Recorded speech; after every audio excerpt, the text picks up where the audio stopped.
अमीर पीटर नाम का अमीर व्यापारी रहता था। उसकी 3 बेटियां थीं, डेजी, अप्रैल और जेनी। तीनों लड़कियों में हमेशा इस बात को लेकर लड़ाई होती रहती कि तीनों में सबसे हसीन कौन है। जब मैं बाहर जाती हूँ तो पूरा गांव मुझे ही देखता है। मेरे जैसी खूबसूरत इस गांव में कोई नहीं है। सूरत देखिए आईने में, ऐसा लगता है जैसे किसी छिपकली ने इंसान के कपड़े पहन लिए हैं। हसीन तो मैं हूँ, जो भी कपड़ा पहन लेती हूँ ऐसा लगता है मेरे लिए ही बनाया गया है। तुम दोनों तो मेरे कदमों में धूल के बराबर भी नहीं। मैं तुम दोनों से ज्यादा हसीन हूँ और ज्यादा गोरी भी हूँ। इसी वजह से मेरी खूबसूरती के सामने तुम लोग कुछ भी नहीं। पीटर अपनी तीनों बेटियों के रोज रोज के मसलों से और उनके घमंडी स्वभाव से बेहद दुखी था।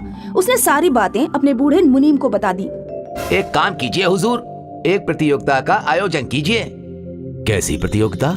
खूबसूरती की प्रतियोगिता। मुनीम पीटर को समझाता है कि प्रतियोगिता कैसे आयोजित करवानी है। अगले दिन एक शख्स ढोल बजाकर पूरे गांव में ऐलान करता है, सुनो सुनो सुनो, इस इतवार को गांव में एक खूबसूरती की प्रतियोगिता आयोजित की जाएगी। गांव की सारी लड़कियां प्रतियोगिता में हिस्सा ले सकती हैं। जो भी प्रतियोगी जीतेगा उसे सबसे हसीन होने का खिताब मिलेगा। इसके साथ ही 1000 सोने के सिक्के भी मिलेंगे। प्रतियोगिता में हिस्सा लेने वालों को पड़ोसी गांव तक जाना पड़ेगा और वापस लौटकर आना पड़ेगा। डेजी, अप्रैल और जेनी को जब खूबसूरती वाले प्रतियोगिता के बारे में खबर मिली तो तीनों खुशी से झूम उठी। खूबसूरती का खिताब तो मैं ही जीतूंगी। तेरे बस की बात नहीं है, प्रतियोगिता तो मैं ही जीतूंगी। बेहतर होगा कि तुम दोनों प्रतियोगिता में हिस्सा ना ही लो, क्योंकि खूबसूरती का खिताब तो मेरे अलावा कोई जीत ही नहीं सकता। प्रतियोगिता वाले दिन सभी प्रतियोगी लड़कियां पड़ोसी गांव के लिए निकल गयी। ये प्रतियोगिता तो बेहद आसान लग रही है। इसमें तो सिर्फ पड़ोसी गांव जाना है और लौट आना है। रास्ते में सभी लड़कियों को एक औरत मिली। सभी प्रतिभागी लड़कियां मेरे करीब आए। सारी लड़कियों को एक एक खूबसूरत ड्रेस मिलेगी, उन्हें उसे पहनना है। डेजी, अप्रैल और जेनी नई ड्रेस लेकर बहुत खुश हुई। जब वो लोग आगे बढ़े तो राह में उन्हें एक अंधा शख्स मिला जो कीचड़ से लिपटा हुआ था। सुनो जरा, सुनो, क्या कोई मुझे सुन पा रहा है? मैं अंधा हूँ, कीचड़ में गिर गया था। क्या कोई मेरा हाथ थाम कर मुझे रास्ता पार करवा देगा? मैं आपको रास्ता पार नहीं करवा सकती हूँ। आप कीचड़ से लिपटे हुए हैं, मेरे नए कपड़े गंदे हो जाएंगे। डेजी, अप्रैल और जेनी तीनों ने ही गंदे कपड़े होने के डर से अंधे शख्स को रास्ता पार नहीं करवाया। जब वो आगे बढ़ती हैं, तो उन्हें एक और शख्स मिलता है जो मिठाई बांट रहा था। सारे प्रतिभागी यहाँ आए और अपनी मनपसंद की स्वादिष्ट मिठाई ले जाएं। ये मिठाई आप सभी को रास्ते में चलते चलते ही खाना है। बेहद भूख लग रही है। अच्छा ही हुआ कि कुछ लजीज खाने को मिल गया। ढेर सारी मिठाई लेनी चाहिए, पता नहीं बाद में कुछ खाने को मिले या नहीं। अप्रैल, डेजी और जेनी तीनों अपनी मनपसंद मिठाई ले लेती हैं और खाते हुए आगे बढ़ जाती हैं। रास्ते में उन्हें एक फकीर मिलता है। बेटी, कुछ खाने के लिए दे दो ना, बेहद जोरों की भूख लगी है। 7 रोज से कुछ भी नहीं खाया है। मैंने भी तो कुछ नहीं खाया है। इतनी लजीज मिठाई मैं किसी और को नहीं दे सकती। मालूम नहीं कहाँ कहाँ से चले आते हैं। अप्रैल, डेजी और जेनी तीनों ने अपनी अपनी मिठाइयाँ पेट भर कर खाई और फकीर को कुछ नहीं दिया। कुछ देर बाद सभी प्रतिभागी पड़ोसी गांव पहुंच गए। सारे प्रतियोगियों को जंगल के रास्ते से 1 घंटे के भीतर गांव पहुंचना है। दौड़ो, तेज चलो या कुछ भी करो, लेकिन 1 घंटे के अंदर गांव वापस लौट आओ। अप्रैल, डेजी और जेनी तेजी से चलने लगे। जंगल में उन्हें एक शख्स मिला जो दलदल में फंसा हुआ था। कोई मेरी मदद करो, मैं दलदल में फंसते जा रहा हूँ। मुझे बाहर निकालो, कोई मेरी मदद करो। अगर मैंने इस आदमी की मदद की तो मैं गांव देर से पहुंचूंगी और प्रतियोगिता हार जाऊंगी। डेजी और जेनी भी ऐसा ही सोचते हैं। उनमें से किसी ने उस शख्स को नहीं बचाया। वे तीनों लोग जल्दी से आगे बढ़ गयी। अप्रैल, डेजी और जेनी के साथ साथ बाकी की सारी प्रतिभागी लड़कियां 1 घंटे के अंदर ही गाँव पहुँच गयी। सिर्फ एक लड़की जिसका नाम नैगलीन था, वो देर से गाँव पहुँची। प्रतियोगिता खत्म हो गई है और इस प्रतियोगिता को मैगलीन ने जीता है। मैगलीन ही गांव की सबसे हसीन लड़की है। अप्रैल, डेजी और जेनी को नैगलीन के जीतने पर बेहद आश्चर्य हुआ। तीनों रोते हुए अपने घर पहुंची। क्या हुआ बेटी, क्यों रो रही हो? अब्बू, हम तीनों में से किसी ने भी हसीन होने का खिताब नहीं जीता। वो सबसे आम दिखने वाली नैगलीन सबसे हसीन कैसे हो सकती है? बेटी, खूबसूरती सूरत पर नहीं बल्कि हमारे सीरत में होती है।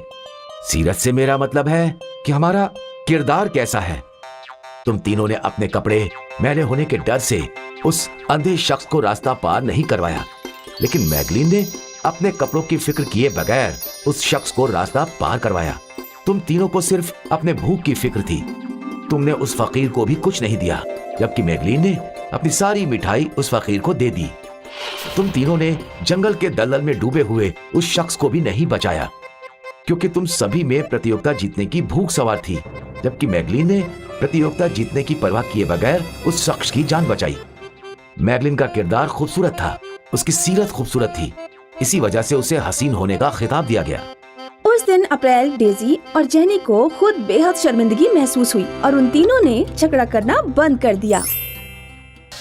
जुनूब हिंद के एक देहात में चिनप्पा अपनी बीवी रमा के साथ रहता था। दोनों देहात के एक ज़रात में मजदूरी करके अपना घर चलाया करते थे। रमा और चिनप्पा के एक फर्जंद और एक दुख्तर थी। वो लोग अपने बच्चों को तालीम और तरबियत देकर नेक इंसान बनाना चाहते थे, लेकिन अचानक से चिनप्पा की तबीयत खराब रहने लगी। वो बहुत बीमार हो गया। अब रमा को ज़रात में मजदूरी भी तन्हा करनी पड़ती, अपने बच्चों का ख्याल भी रखना पड़ता था और अपने बीमार शौहर का भी।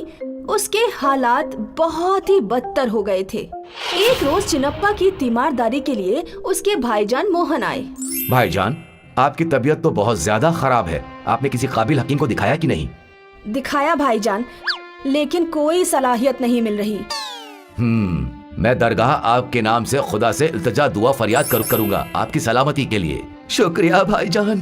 भाभी जान, आप पे तो मुसीबतों का पहाड़ सा आ गया है ना?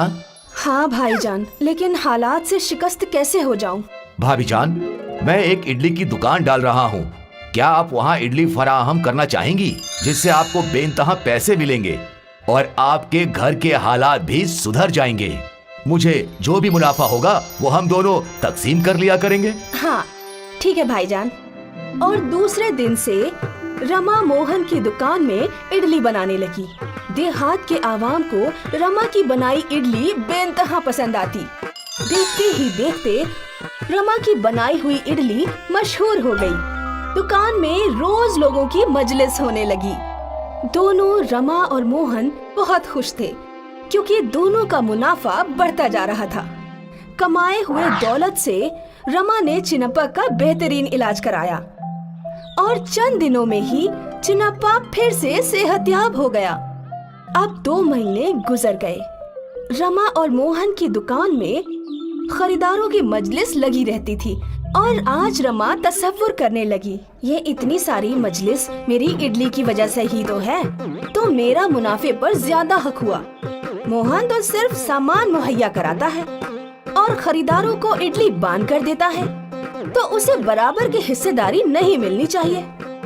शाम के वक्त जब दोनों हिस्सेदारी कर रहे थे, तो मोहन भाईजान, सारी इडलियां मैं ही तो बनाती हूँ। अगर मेरी इडली इतनी लजीज ना होती तो आपको इतना मुनाफा नहीं होता। वो तो है भाभी जान, आपकी इडलियां बहुत ही बेहतरीन और लज्जतदार होती हैं। तो इस वजह से मेरा मुनाफे पर ज्यादा हक होना चाहिए।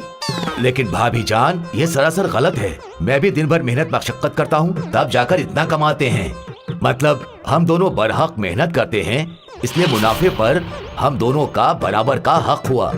नहीं नहीं भाईजान, आप सरासर नाइंसाफी कर रहे हैं। अगर ऐसा है तो कल से आप कोई और इडली वाली दरियाफ्त कर लीजिए। रमा मोहन से बहस करके अपने घर चली गई और दूसरे दिन से देहात में 2 इडली की दुकानें लगने लगी। एक रमा की, जहां वो खुद ही इडली बना रही थी और खुद ही फरोख्त कर रही थी, और एक मोहन की, जहां एक दूसरी खवातीन इडली बना रही थी। रमा की नई दुकान देखकर सारे देहात की आवाम उसकी दुकान की ओर चले गए, लेकिन रमा तन्हा थी। वो इतनी सारी आवाम को संभाल नहीं पा रही थी। आखिर थक हार कर सारी आवाम मोहन की दुकान पर वापस आए, जहां मोहन सभी खरीदारों को अच्छे से इडलियां तकसीम कर रहा था। ये सिलसिला रोज चलता रहा और देखते ही देखते देहात की आवाम इडली लेने मोहन की दुकान पर ही जाया करते। अब रमा तन्हा अपनी दुकान पर खड़े अफसोस कर रही थी। मैंने क्या कर दिया? मैंने तफद्दुक किया था कि इडली बनाना ही सब कुछ था, लेकिन नहीं, मोहन का खरीदारों को संभालना भी बहुत जरूरी था। कम से कम जब मैं मोहन के साथ थी मुझे अच्छी रकम मिल जाती थी, लेकिन अब मेरी इडली को कोई घास भी नहीं डालता। रमा को अपनी इडली पर नाज था जो अब तकब्बुर हो चुका था। इसीलिए कहते हैं कि तकब्बुर एक शीशे की तरह होता है जो जरूर खम होता है।